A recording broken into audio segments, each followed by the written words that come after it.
사람 몸 받기 힘드나 지금 받고 있으며 불법 듣기 힘드나 지금 듣고 있으니 이 몸 받은 금생의 죄도 못되면 언제 또 생을 받아 이 몸이 죄되었으냐. 스스로 부처님께 기하여 받들어 모시고 원하건대 중생들과 더불어 대들을 체득하여 우상의 뜻을 바라노라. 스스로 법에 기하여 받들어 모시고 원하건대 중생들과 더불어 깊이 경정에 들어가 죄를 받아같이 하겠노라. 스스로 승가에 기하여 받들어 모시고 원하건대 중생들과 더불어 대들을 통례하여 모든 것에 막힘이 없도록 하겠노라. 무사하고 심심한 묘법은 백천만급이 되어 얻어 만나기 심히드나 나는 지금 보고 듣가히 얻을 수가 있었으니 원하건대 부처님의 진실한 뜻에 득하여 받들어 모시겠노라. 나무아미타불 나무아미타불 나무아미타불. 오늘 석가모니 부처님 오신 날 우리가 사리탑에 이제 봉안을 하기로 했었습니다. 또 원래는 예정대로라고 한다 하면은 오전에 법회를 하고 그리고 점심 먹고 나서 오후에 이제 봉안식을 갖다가 하는 걸로 그렇게 계획을 잡고 있었는데 봉안 하느라고 안에 들어가는 거는 그동안 이제 사리탑에 십주하신 분들 모든 분들의 명단하고 그리고 이제 사경한 책자가 이제 봉안이 되는 것인데 그 명단은 처음에는 창호지에다 써서 보관하기로 했었었는데 나중에 이제 생각이 바뀌어가지고 이 봉안하는 그릇을 함을 도자기로 만들자. 그러는 바람에 이제 도자기에다가 이름을 갖다가 이렇게 다 새겨 놓는 걸로 그렇게 이제 하기로 해서 도자기를 제작에 들어갔는데 신경법회 전날, 그러니까 3일 전이죠. 전날 전화를 했더니 아직 안 만들었다 그러더라고요. 그래서 이제 저희 사무총장님이 그쪽 분들한테 좀 노발대발 하셨죠. 우리가 4월 첫 8일 날 그런 행사를 하려고 준비한 건데 그렇게 말도 없이 도자기를 받으려고 전화했더니 책임 없는 말을 하느냐. 그 바람에 그쪽에서 더 정성껏 만들어 새로 만들겠다. 더 정성껏. 그러면서 이제 시간이 연장이 됐습니다. 그래서 오늘은 그 행사는 하지 못하고 7월 10일 날 오후 2시에 봉안하는 법회를 하기로 했습니다.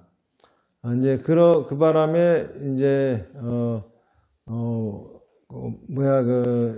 진신사리탑에 거기다가 이제 보시를 하고 이제 이름을 넣고 하시는 분들에게는 또 시간이 조금 더 연장이 된 거죠. 마감했었지만은 그것도 이제 6월 10일까지 좀 연장하기로 하고 그래서 이제 6월 12일은 명단이 넘어가고 그리고 이제 7월 10일 날은 봉안법회를 하는 걸로 그리고 이제 사리함이 만들어져 가지고 완전히 이제 부처님이 들어가시는 거는 백중 그거는 처음하고 변함이 없어요. 그래서 이제 백중이 지나면은 친경법회는 더 이상 하지 않게 되는 겁니다. 그렇게 일정이 바뀌어가지고 오늘 저희 이 복장을 하는 그러한 법회를 생각하고 오신 분들에게는 죄송스럽게 되었습니다. 긴급하게 알다 보니까는 미리 널리 공지할 수 없었습니다. 어쨌든간 오늘은 석가모니 부처님 오신 날이고 그거를 우리가 부처님의 탄생을 기념하기 위해서 모였죠.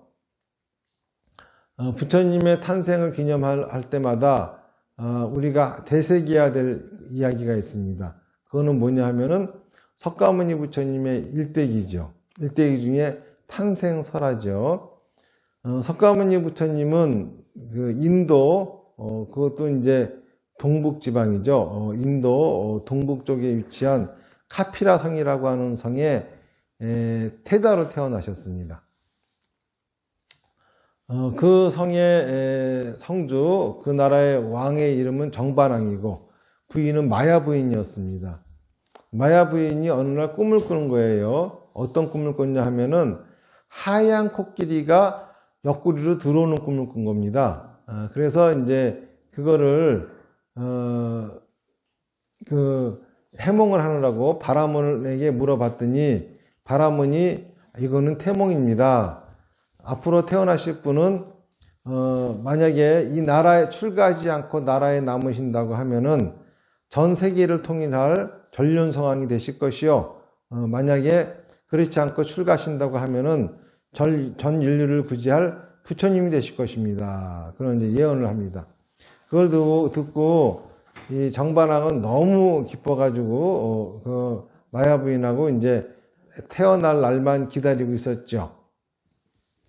그러다가 이제 마야 부인이 이제 나라의 그 풍습은 아기는 친정에 가서 낳는 풍습이 있었어요. 인도에서는. 그래서 이제 마야 부인은 아이를 낳기 위해서 친정으로 가는 중이었죠. 이렇게 오늘같이 이렇게 4월 초파일 꽃도 한참 피고 봄이었습니다. 가던 중에 이제 잠깐 룸비니 동산에서 잠깐 휴식을 취했습니다. 잠깐 쉬었다 가는 중에 꽃이 너무 예뻐가지고 그 꽃을 이렇게 꺾으려고 왼팔을 드는데 그 옆구리에서 아기가 탄생했다 그래요. 탄생해가지고 태어나자마자 동서남북으로 7걸음을 걷고 그리고 손가락 하나는 하늘을 가리키고 손가락 하나는 땅을 가리키면서 천상천하 유아덕전이라고 이렇게 말을 했다고 합니다. 이게 이제 부처님의 탄생 설화죠. 그렇게 이제 하시고 난 다음에 그 다음에 마야 부인은 7일이 안 돼가지고 돌아가십니다. 그러니까 난산을 한 거죠. 그래서 이제 인도 풍습에 의하면은 언니가 죽으면은 동생이 다시 신부로 가는 풍습이 있어요. 그래서 마야 부인의 동생인 마야 파자파티라고 하는 분이 또 정반왕의 부인이 되어가지고 그래서 이제 그 이모 밑에서 성장을 하게 됩니다. 그리고 이제 나중에 그 밑에도 정반왕과 마야 파자파티 부인 사이에서도 이제 아난다라고 하는 또 그 아들이 나오죠. 이분도 나중에 이제 부처님의 제자가 돼서 출가하시게 되지만 어쨌든간 그렇게 어머니가 돌아가시고 이제 그러고 나서 석가모니 부처님이 탄생하신 지 얼마 후에 이제 어디선가 유명한 선인이 찾아오셔가지고 큰 도인이 오셔가지고 이제 갑자기 웁니다. 그래가지고 왜 우시는가 그랬더니 이분은 나중에 부처님이 되실 텐데 이분님이 깨달음을 얻어서 법을 설하실 적에는 나는 이미 죽었습니다. 이분의 가르침을 듣지 못하고 죽게 되는 게 너무 서럽고 억울해서 웁니다. 그러더래요. 그 이후로부터 이제 정반왕은 아들이 출가할까봐 노심초사하죠. 출가하지 않고 그냥 이 나라에 남아서 전 세계를 통일할 전륜성이 되어가지고 국가를 빛내주었으면 좋겠는데 출가한다 하니까는 이제 걱정을 하죠.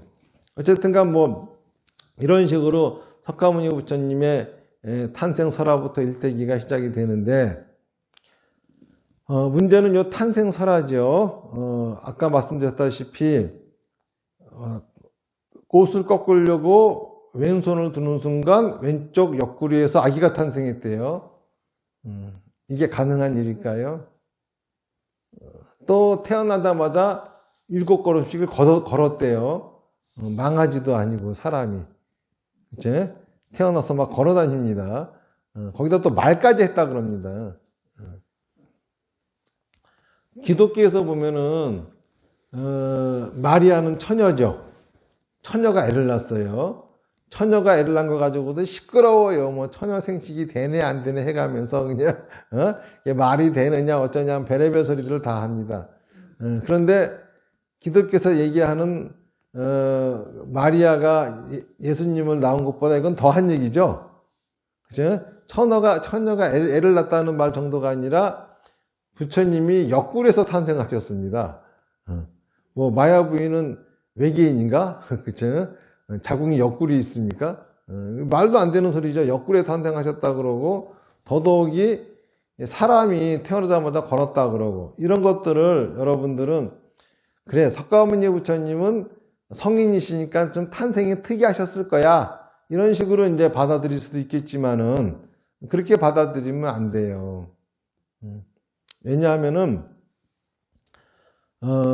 불교에서는 이 진리를 알 수 있는 방법으로서 얘기하는 게 있는데 보통 이제 전문 용어로 세 가지를 말합니다. 혈량, 비량, 성언량이라고 하는데 혈량이라고 하는 거는 직접 보고 듣고 느끼고 이래가지고 아는 것이 진리다 이렇게 생각하는 게 혈량이라고 하는 거고요. 그리고 비량이라고 하는 것은 그렇게 자기가 직접 인식한 것을 가지고 경험한 것을 토대로 추측한 거고요. 성언량은 성인의 말씀이에요. 우리나라에 많이 퍼져 있는 이제 기독교라고 하는 종교는 이 세 가지 중에서 혈량, 비량은 인정하지 않습니다. 성언량, 오로지 성인의 말씀만을 인정합니다.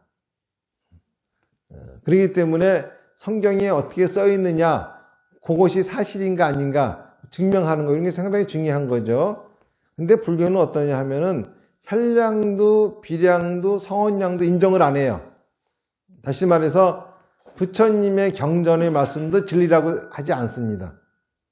불교는 불경도 진리가 아니에요. 그럼 뭐가 진리냐 하면은 유명한 말이 있지 않습니까? 달을 가리키면은 달을 보지 왜 손가락을 보느냐.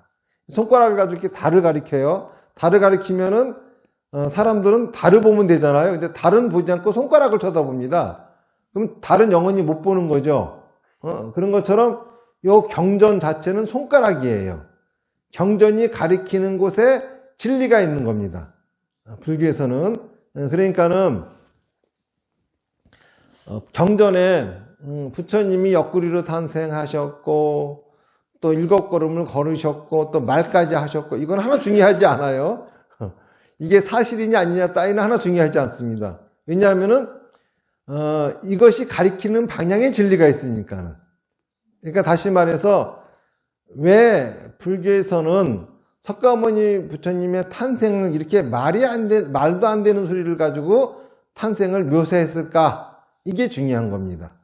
그 뜻을 우리가 깊이 새겨 알아들어야 되는 거지요. 그러면은 우리한테 어떤 메시지를 전달하기 위해서 부처님의 탄생설화는 그렇게 되어 있을까요? 우선 옆구리로 탄생했다라고 하는 말은 부처님이 인도 사회에 탄생하신 계급을 말하는 겁니다. 인도에서는 불교가 있기 전에 바라문교라고 하는 종교가 있었어요. 그 바라문교라고 하는 종교에 의하면은 모든 사람들은 신의 몸에서 나왔다 그래요. 브라흐만이라고 하는 신의 몸에서 나왔다고 하는데 그 중에서 이제 머리에서 나온 것이 바라문이라고 하는 계급. 그들 바라문교의 성직자들이죠. 그런 계급이 나왔고 그리고 이제 옆구리에서 나온 신의 옆구리에서 탄생한 계급이 쿠샤토리아 왕족과 무사입니다. 그리고 배에서 나온 계급이 바이샤 상인들이에요. 그리고 발바닥에서 나온 그러한 계급이 슈도라 노예입니다. 근데 이걸 카스트 제도라고 하는데 인도에 가면은요 이 카스트 제도에 포함되지 못하는 사람은 더 그보다 밑이야. 이를 갖다가 이제 불가총민이라 그럽니다. 서로 피부가 닿아서도 안 된다 그러죠. 지금도 인도 사람들은 그 사람들을 차로 치워 죽여도 전혀 죄의식도 못 느낀다고 할 정도로 그렇게 계급 사회가 아주 철저한 그리고 좀 끔찍한 그런 곳인데 어쨌든가 이 카스트 제도에 의해서 보면은 마야 부인의 옆구리에서 나왔다라고 하는 것은 단지 석가모니 부처님이 왕족으로 탄생하셨음을 의미할 뿐 그 이상의 의미는 없습니다. 그리고 이제 또 동서남북으로 7걸음을 걷고 손가락 하나는 하늘을 가리키고 손가락 하나는 땅을 가리켰다라고 하는 말은, 자, 동서남북 상하는 뭐죠? 시방, 모든 방위를 얘기하는 거예요. 어느 곳이나. 그 다음에 7걸음이라고 하는 것은 불교에서의 궁극적인 목표는 뭡니까? 육도윤회의 속박의 세계로부터 벗어나는 거죠. 이걸 해탈이라고 합니다.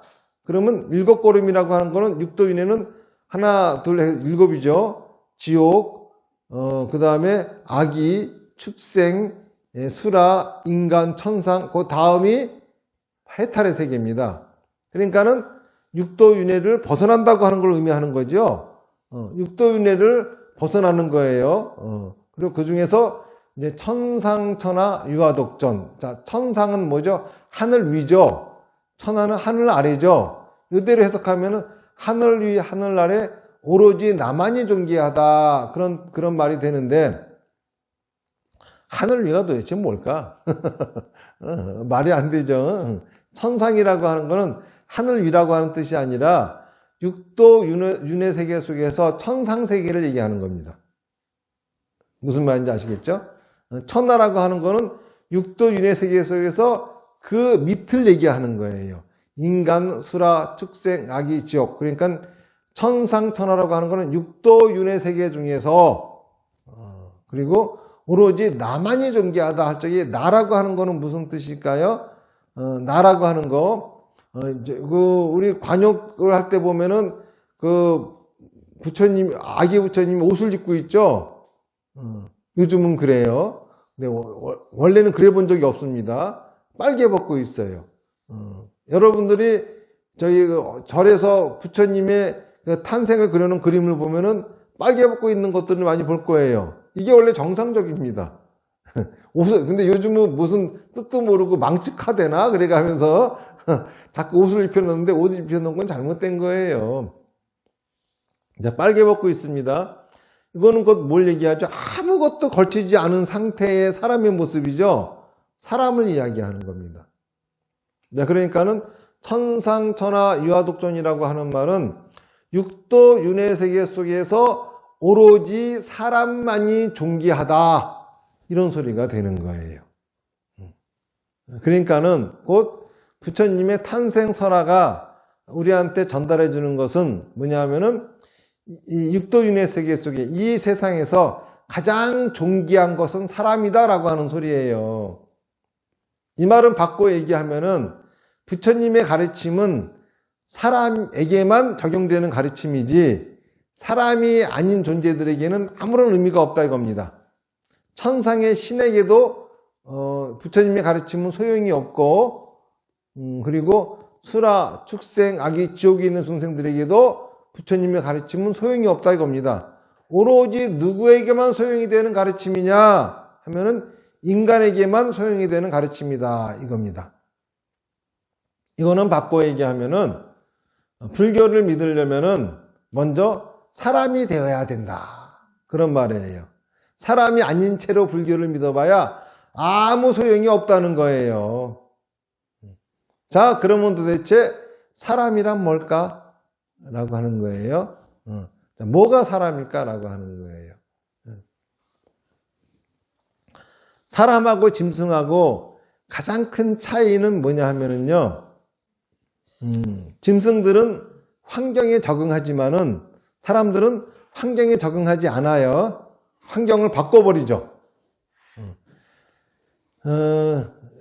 짐승들은 있잖아요. 아무리 우리 사람보다도 힘이 세고 능력이 있는 짐승이라 하더라도, 그런 짐승이라 하더라도 약간 좀 기후가 안 좋아지고 좀 약간 좀 뭔가 좀 살기 척박한 환경이 되면은 그 환경을 겸허하게 받아들이고 종말을 맞이합니다. 그런데 인간은 어떻죠? 절대 그럴 수 없는 존재예요. 왜냐하면은 다른 짐승들에게 주어진 환경은 살만한 환경입니다. 그 짐승들에게는. 하지만 인간에게 주어진 환경은 이 세상은 살만한 환경이 아니에요. 굉장히 척박합니다. 인간보다 더 힘센 짐승들이 얼마나 많아요. 북극에 있는 북극 곰이 탁 쳐도 사람은 죽는데요. 그리고 인간보다 큰 호랑이 있잖아요. 그거 얼마나 무섭습니까? 인간보다 강인한 짐승들 엄청나게 많아요. 그렇다고 또 인간이 토끼처럼 빨리 뛸 수도 없고 말처럼 빨리 갈 수도 없고 뭐 도망치지도 못합니다. 뜀박질하는 건 토끼만 또 못합니다. 나약해요. 그리고 동물들이 가장 나약할 때가 언제죠? 그 새끼를 베었을 때죠. 그래서 많은 동물들은 새끼를 뵌 기간도 짧아요. 그리고 또 새끼가 태어나도 또 가장 위험할 때는 새끼일 때야. 이때 새끼일 적에 다른 짐승들이 다 잡아먹으려고 달겨듭니다. 제일 약하니까. 그러니까 얼른 성체가 돼야 됩니다. 그래서 다른 짐승들은 한 1년만 지나도 후딱후딱 큽니다, 그냥. 그런데 사람은 어떻죠? 뱃속에다가 10달 동안 넣어둬야 돼. 거기다가 또 태어나도 바로 어른이 안 돼. 그렇잖아요? 옛날에는 그래도 한 10살만 넘어도 어른 비스무리 했는데 요즘은 30살 넘어도 어른이 안 돼, 그냥. 30살이 지나도 키워야 돼, 아직도 먹이고. 이런 거 보면은, 임신하고 육아할 때 가장 인간은 나약하잖아요. 짐승들도 다 나약한데 이 기간이 인간들에게 너무 깁니다. 다시 말해서 인간들에게 주어진 이 환경, 그걸 겸허히 받아들였다가는 인간은 이미 종족이 있잖아요. 사라졌을 거라고. 그래서 인간들은 진화를 하지 않았어요. 그렇잖아요. 기린은 열심히 자연 환경에 맞추기 위해서 목을 키웠습니다. 그리고 말은 자연 환경에 맞추기 위해서 열심히 달렸어요. 그래서 빨리 달리게 됐습니다. 인간은 그럴 틈이 없었어요. 자연 환경에 맞춰가면서 자기를 진화할 수 있는 그러한 시간이 없었습니다. 그래서 뭘 하기 시작했냐 하면은 인간은 자기가 살 수 있는 환경으로 환경을 바꾸기 시작했어요. 다시 말해서 짐승과 인간의 차이는 주어진 환경 속에 적응하며 살아가면은 짐승인 것이고, 그렇잖아요. 주어진 환경을 내가 살기 좋은 환경으로 개조하면서 살아가면 이게 인간인 거라. 무슨 말인지 아시겠죠? 부처님의 가르침은 인간에게만 적용된다라고 하는 거는 뭐냐 하면은 주어진 환경에 적응하는 자가 아니라 나한테 주어진 어떤 악조건의 환경이라 하더라도 극복해서 내가 살아갈 수 있는 환경으로 만들려고 하는 그러한 자들에게만 적용되어지는 것이 부처님의 가르침이다. 이런 얘기예요. 그런데 이러한 부처님의 가르침이 지금 잘못 전달되어져 가지고 많은 사람들은 부처님의 가르침을 들으면서 환경에 적응하려고 합니다. 그래서 사람들은 족한 줄 알아라. 욕심 부리지 마라. 이 지족이라고 하는 말이 마치 불교에서 나온 이야기인 것처럼 착각들을 해요. 그런데 말입니다. 욕심이 없는 것은 짐승들이에요. 욕심이 있는 것은 사람밖에 없습니다. 사람으로 살아보세요. 그러면은 지금 내가 원하는 걸 이루었어도 성이 안 차요. 또 다른 것이 불편해가지고 다른 욕심이 생기고 다른 욕심이 생기고, 이게 인간이에요. 무슨 말인지 아시겠죠? 그런데 절에 다니고 이렇게 하시면서들 흔히들 생각하는 거는 지족하는 삶, 족한 줄 알고 내가 지금 이 상태에서 만족하며 살아야지, 뭐 이런 것이 이제 불교인 줄 알아요. 그런데 부처님의 탄생설화가 우리한테 이야기해 주는 것처럼 먼저 우리가 불교라고 하는 종교를 믿기 위해서는 욕심을 부려야 된다라고 하는 겁니다. 지금 현재를 만족하면 안 돼요. 무슨 말인지 아시겠죠? 불교에서 사성제라고 하는 게 있어요. 네 가지 성스러운 진리라고 하는 것인데, 이 사성제가 뭐냐 하면은 고짐멸도입니다. 다시 말해서 우리 인간들에게는 괴로움이라고 하는 증상이 있다는 것이고, 이게 고입니다. 그리고 집이라고 하는 것은 그 괴로움의 원인이 번뇌라고 하는 이야기고요. 이건 멸이라고 하는 것은 괴로움이 사라진 상태가 어떤 거냐를 얘기하고 있는 거고, 도라고 하는 것은 그 방법에 대해서 얘기하고 있는 건데요. 여기서 이제 불교에서 얘기하는 괴로움이라고 하는 거, 그거는 사고팔고와 괴로움이 아니에요. 뭐가 괴로운 거냐 하면은 느낌에 집착하기 때문에 옴짝달싹 못하고 속박되어진 삶을 살아가는 거, 이게 바로 불교에서 말하는 괴로움입니다. 다시 말해서 행복하고 싶어가지고 그쵸? 불행한 일을, 불행할 것 같은 일은 아무것도 안 해. 내 근처에 불행이 못 찾아오게 그냥, 그죠? 나는 그냥 불행으로부터 도망을 치면서 여전히 행복만 쫓아요. 또는 편안해지려고 불편한 거는 조금도 관여를 안 해요, 그냥. 맨날 편안한 것만 집착해야 돼. 다시 말해서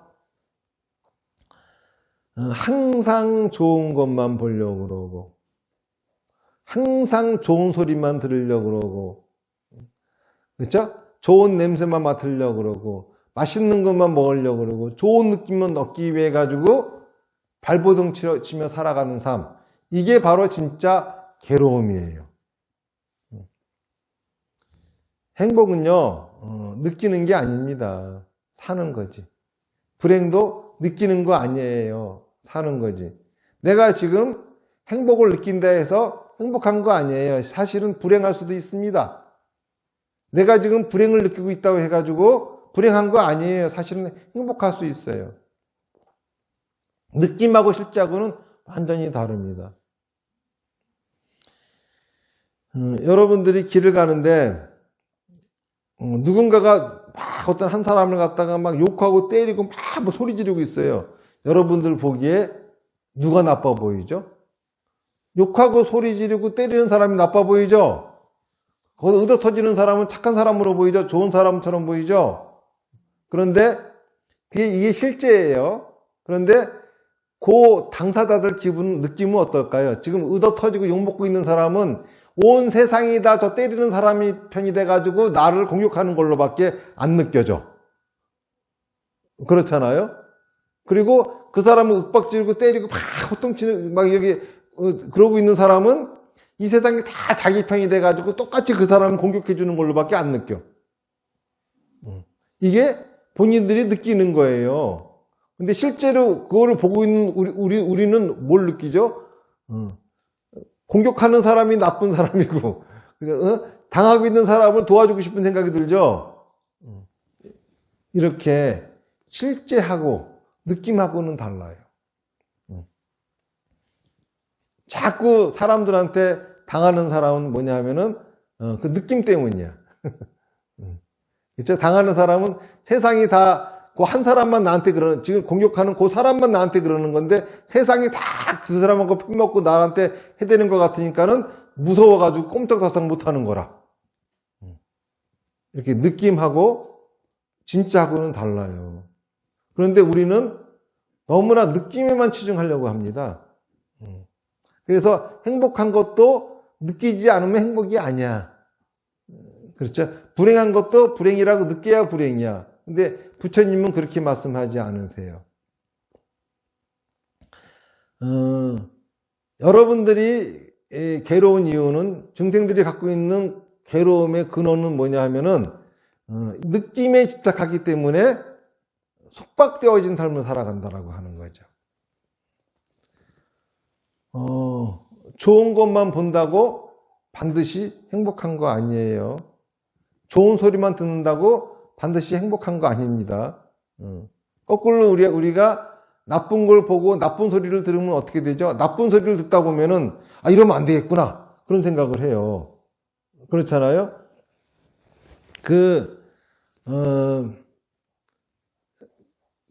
왜 훈련이라고 하는 거는요, 사람한테 시키는 게 아니라 짐승한테 시키는 거예요. 교육이라고 하는 거는요, 사람한테 시키는 거거든요.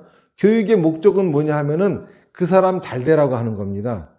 훈련의 목적은 뭐냐 하면 내 말 잘 듣게 하려고 하는 거예요. 무슨 말인지 아시겠죠? 교육은 그 사람 잘 되게 하려고 시키는 것이고, 훈련은 내 말 잘 듣게 하려고 시키는 거예요. 그래서 짐승들한테는 훈련을 시키지 교육을 시키지 않아요. 그리고 교육도 안 됩니다. 그런데 훈련시킬 적에는 제일 하면 안 되는 게 뭐냐 하면은, 야단치는 거예요. 윽박지르고 때리고 체벌하는 거예요. 그건 훈련할 때 하면 안 돼. 훈련할 때는 제일 많이 해야 될 게 뭐냐 하면 칭찬입니다. 칭찬. 무슨 말인지 아시겠어요? 칭찬이 얼마나 고약한 거냐 하면은 고래도 춤추게 합니다. 독성이 얼마나 강하면 고래까지 춤출까? 돌 붙여도 돌 앉아서 웃게 만든대요. 이게 칭찬이래요. 얼마나 독성이 강하면 돌 붙여까지도 돌아서 웃을까? 하지만은 교육은 항상 그쵸? 혼내는 거죠. 회초리 가지고 하는 거예요. 교육은. 그런데 만약에 회초리가 통하지 않고 칭찬이 통한다 그러면은 좀 사람으로부터 좀 멀어졌다는 얘기죠. 무슨 말인지 아시겠죠? 그러니까는 여러분들도 좋은 소리 들으려고 하지 마세요. 짐승이 됩니다. 그렇잖아요? 좋은 소리 들으려고 하지 말고 다른 사람들이 그쵸? 또는 나한테 나쁘게 하는 얘기 있잖아요. 이런 것들을 더욱더 새겨들을 줄 알아야 돼요. 그것이 바로 내 발전에 나가는 거거든요. 이런 것처럼 실제로 좋은 소리만 듣는다고 해가지고 좋아지는 건 절대 아니라고. 사람이라고 하면은 나쁜 소리도 우리한테 큰 도움이 될 것도 많거든요. 그렇다고 해가지고 계속 보는 사람에게 다 나쁜 소리 하라고 하는 건 아니라고. 그렇죠? 나는 다른 사람한테 할 때 좋은 얘기 해주고, 그렇죠? 내가 나쁜 소리 들을 적에 그걸로 인해 가지고 좌절하고 자빠질 게 아니라, 그렇죠? 자기 삶에 더 활력이 되게 해야 되겠죠. 그런데 다른 사람한테 비난을 듣는 것을 감당하지 못하고 견디지 못하는 사람들이 있어요. 그렇잖아요? 그런 사람들은 왜 그런 줄 알아요? 다른 사람이 자기를 비난하기 때문이 아니라 다른 사람이 비난하는 것만큼 자기가 자기를 심하게 비난하고 있기 때문이야. 항상. 무슨 말인지 아시겠습니까? 나만 보면은 욕하는 사람이 있어. 나만 보면은 화내고 지적질해야 되는 고약한 인간이 있어. 근데 그 인간하고 내가 하루 24시간 붙어 있을 수 있을까요? 설사 감옥소에 있다 하더라도 붙어 있지 않아요. 잠자는 시간은 지도 자야 될 거 아니에요. 그렇잖아요. 그럼에도 불구하고 하루 24시간 나하고 붙어 있는 게 있어. 이게 누구죠? 납니다. 내가 나한테 계속 지적질을 해대고 욕해고 계속 비난하고 하면은 나는 어떻게 될까요? 미치는 거죠. 24시간 듣고 있는데 누군가가 나한테 비난을 했어. 그러면은 더 미치는 거지. 24시간 욕먹고 있는데 또 누군가가 나한테 그런 짓을 하면 그 사람 미치는 겁니다, 그냥. 그러니까는 다른 사람의 비난을 들으면은 막 요동치고 죽을 것 같고 하는 사람은 왜 그러냐 하면은 항상 자기가 자기를 비난하고 있기 때문에 그런 거예요. 그래서, 사람이 되려면은 요 세 가지를 갖춰야 돼요. 첫 번째가 뭐냐 하면은 자긍심입니다. 자긍심. 자긍심이 뭘까요? 일반적으로 우리가 알고 있는 자긍심은 스스로를 자랑스럽게 생각하는 마음이죠. 그런데 제가 지금 여러분들한테 말씀드리는 자긍심이라고 하는 거는 자기 자신을 긍정하는 마음이에요. 자기 자신을 부정하지 않는 마음이야.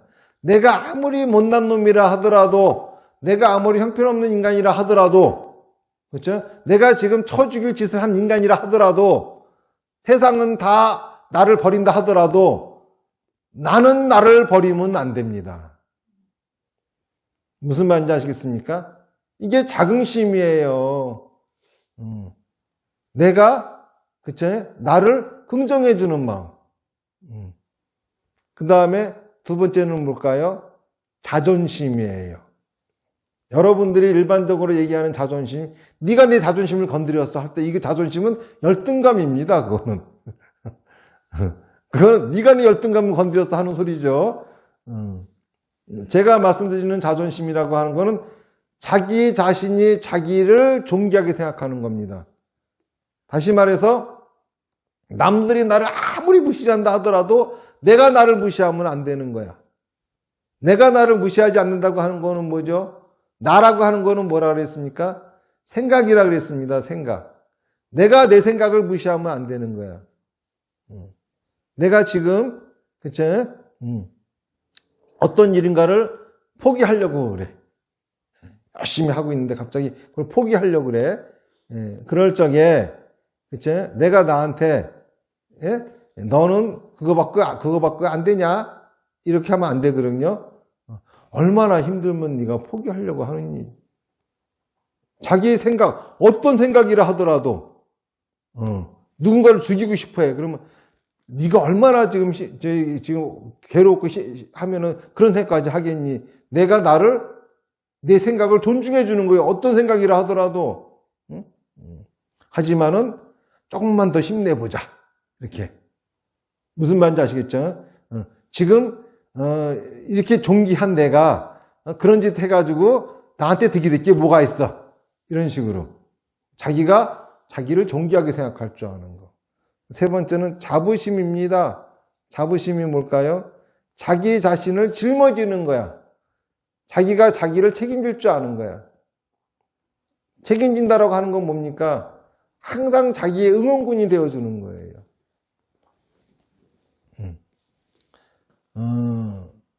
여러분들한테 가장 좋은 친구는 자기 자신이어야 됩니다. 무슨 말인지 아시겠어요? 남이 나한테 가장 좋은 친구가 돼서는 안 돼요. 이 세상의 모든 사람들이 나를 버리고 떠난다 하더라도 절대 나를 버리면 안 돼요. 그래야, 그쵸? 우리가 어떤 비난에도 강한 사람이 될 수가 있습니다. 여러분들 가슴에 새겨 들으세요. 자긍심, 자존심, 자부심. 나를 긍정해주고, 나를 존중하고, 그쵸? 나의 응원군이 되자. 이런 것을 갖고 있다 보면은요, 아무리 듣기 싫은 소리를 듣는다 하더라도, 그쵸? 거기서 좌절하고 자빠지고 하는 게 아니라, 거꾸로 그런 얘기들이 나한테 양분이 됩니다. 이 세 가지 요소를 갖출 수 있어야, 비로소, 인간이 되어서 교육을 받을 수 있는 상태가 돼요. 이 세 가지가 없으면은요, 교육을 받지 못하고 훈련을 받게 됩니다. 그래서 칭찬만 쫓아다녀, 그냥. 주변 사람들한테도 누가 나보고 웃어주나. 누가 나한테 듣기 좋은 소리 해주나. 그래서 짐승들은 훈련할 때 어떻게 시켜야 되는지 알아요? 항상 주머니에 먹을 걸 넣고 있어야 돼. 그래서 하나 탁씩, 오우, 잘했어 하고 탁 던지고, 오우, 잘했어. 칭찬을 아끼지 말고 해줘야지 이게 훈련이 됩니다. 사람한테 그랬다가는 그 사람은 내 말 잘 듣는 사람이 돼요. 그러니까 여러분들도 저 사람을 갖다가 훈련을 시켜서 내 말 잘 듣는 사람이 되게 해야겠다. 그런 사람한테는 칭찬을 하세요. 그런데 많은 부모들이 자기 자식한테 그 짓 합니다. 그렇죠? 왜냐하면 자식이 잘 되는 거는 별로 관심이 없어. 뭐가 관심이 있냐 하면 내 말 잘 듣는 게 중요해. 왜냐하면 내 말만 잘 들으면 걔가 잘 될 것 같거든. 그런데 내 인생이 괜찮아 지금? 내 말 잘 들으면 당신같이 됩니다, 이거. 안 그래요? 내 말 안 들어야 잘 되는 거야. 내가 내 인생 마음에 안 들다면서 왜 나 같은 실수 하지 말라고 하면서 자기 말 들으래요. 그럼 자꾸 칭찬을 해야 돼요, 그냥. 그러면 저희 부모 말 잘 듣는 사람이 되겠죠? 그래서 부모하고 똑같은 인생을 살겠죠? 그런 겁니다. 그러니까는 얘기가 잠깐 옆으로 샜지만은 중요한 거는 부처님이 말씀하시는 진정한 행복이라고 하는 거는 느끼는 게 아니라고 하는 거예요. 느끼는 게 아니라 진짜 행복하게 산다라고 하는 거예요. 그러면 진짜 행복하게 산다라고 하는 거는 뭐냐 하면은 먼저 자기가 원하는 게 있어야 돼요. 욕심이 있어야 됩니다. 자기가 원하는 걸 이루기 위해서 자기의 말과 행동을 불사르면서 살아가는 삶. 이게 뭐죠? 업을 완전 연소하는 삶이에요. 이 삶이 행복한 거다라고 부처님은 말씀하시는 겁니다. 부처님의 가르침이라고 하는 거는 뭐냐면은 우리를 진정으로 행복으로 인도해 주는 가르침인데 그러기 위해서 제일 먼저 필요한 것이 욕심입니다. 무슨 말인지 아시겠죠? 자기에 주어진 환경에 만족하는 것이 아니라 자기한테 주어진 환경 그 어떤 거에도 불만족을 느껴야 돼요. 그래야 욕심이 생깁니다. 불만족은 만족으로 메꿔지는 게 아닙니다. 불만족은 불만족으로 메꿔야 됩니다. 아시겠습니까? 불만족이 만족으로 메꿔지는 순간 여러분들의 인생은 이제 끝난 거예요. 끊임없이 불만족으로 메꿔 가야지만이 우리가 앞으로 전진하면서 나날이 능력치가 올라가는다. 그치? 다시 말해서 나날이 행을 얻고 나날이 복을 얻는, 다시 말해서 나날이 지혜로워지고 나날이 복덕을 구족해가는 그러한 삶을 살 수 있게 되는 겁니다. 그렇기 때문에 석가모니 부처님의 탄생설화, 거기에서는 탄생설화가 이야기해주는 그 내용은 뭐냐면은 부처님의 가르침은 사람에게만 적용되는 가르침이지 사람이 아닌 자들에게는 적용되는 가르침이 아니다. 사람이란 뭐냐? 환경에 순응하는 자가 아니라 환경을 개척하는 자다라고 하는 겁니다. 환경을 개척하려고 하다 보면은 항상 불만족스러워야 돼요. 만족스러움은 느낌입니다. 그치? 만족을 느끼려고 노력하는 건 좋지만은 만족에 집착하면 안 돼요. 만족을 느끼려고 끊임없이 불만족을 가지고 노력하는 겁니다. 이 노력하는 과정, 이 자체가 바로 행복이 되는 거예요. 그러한 삶을 살기 위해서는 가장 중요한 세 가지.